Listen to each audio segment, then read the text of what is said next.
Hey guys, welcome back to Practice Made Easy, where our goal is to help you create freedom in business with a staff-driven practice that grows with or without you even present.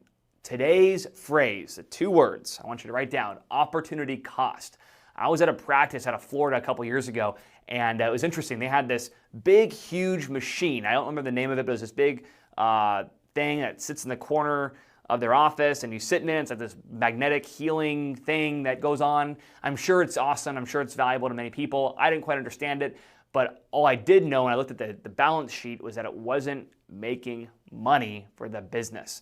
The machine cost about $40,000. It had to have someone there to staff to run it and put patients through it. It had to have marketing costs around it. It had to be sold to a patient on a care plan. All these things, all these costs were eating up the profits of the practice. So what I want you guys to do is think of this phrase opportunity cost and start talking about it with your management in your team, as well as your coach and anybody else.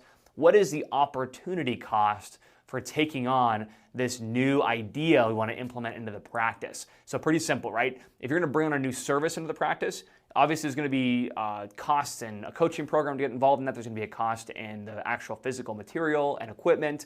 But also keep in mind, what's the cost going to be in staffing for who's going to run it? What's it going to be costing to onboard somebody? What if we have staff turnover? Someone to manage the person who's staffing that. You need to look at all the different costs that are going to be encapsulated in regards to making money. See, you got to spend money to make money, but you shouldn't be spending more money and time to make a little bit of money. That's like trying to chase $5,000 while spending $50,000 getting there. It's not going to really work out. So I'm going to ask you guys to take a look at putting in place an opportunity cost in the conversations and leadership in your practice when you're looking to bring on a new service or a new opportunity into your business to help your patients. Now, this doesn't mean you turn down everything and you say, no, it's going to cost way too much, I won't do it, because you'll miss out on opportunities by doing that. But just set your goals and your strategy in a way that allow you to take into account what the opportunity cost is and make sure you are ready to deliver in enough volume to outweigh the cost and opportunity based in revenue that you can create.